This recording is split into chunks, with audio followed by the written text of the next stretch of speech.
ক্ষমতাচ্যুত প্রধানমন্ত্রী শেখ হাসিনাকে গ্রেপ্তার করতে ইন্টারপোলের মাধ্যমে রেড অ্যালার্ট জারি করা হয়েছে বলে জানিয়েছেন আইন উপদেষ্টা আসিফ নজরুল।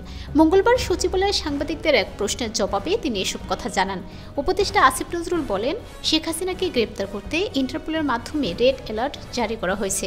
অবশ্য কবে রেড অ্যালার্ট জারি করা হয়েছে তা জানাননি অন্তর্বর্তী সরকারের এই উপদেষ্টা। গত 5 আগস্ট ছাত্র জনতার তীব্র গণ আন্দোলনের মুখে আওয়ামী লীগ সরকারের পতন হয়। পদত্যাগ করে দেশ ছাড়েন সাবেক প্রধানমন্ত্রী শেখ হাসিনা।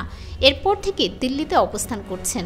ছাত্র জনতার আন্দোলনে গণহত্যার অভিযোগে শেখ হাসিনার বিরুদ্ধে আন্তর্জাতিক অপরাধ ট্রাইব্যুনালে বেশ কয়েকটি মামলা হয়েছে। তাকে গ্রেপ্তারে এরই মধ্যে পরোয়ানা জারি করেছে ট্রাইব্যুনাল। শেখ হাসিনাকে দিল্লি থেকে ফেরাতে ভারত সরকারকে আনুষ্ঠানিকভাবে চিঠি দিয়েছে অন্তর্বর্তী সরকার, তবে চিঠির উত্তর এখনও আসেনি। অবশ্য ভারতের বিভিন্ন পর্যায়ের কর্মকর্তারা জানিয়েছেন শেখ হাসিনাকে ফেরত দেবে না ভারত। আইন উপদেষ্টা আসিফ নজরুল বলেন, ভারত যদি শেখ হাসিনাকে ফেরত না দেয় তাহলে প্রত্যর্পণ চুক্তির পুরোপুরি লঙ্ঘন হবে। এ বিষয়ে প্রয়োজনে আন্তর্জাতিক পর্যায়ে যাবে বাংলাদেশ। পররাষ্ট্র মন্ত্রণালয় থেকে এক্ষেত্রে ব্যবস্থা নেওয়া হবে।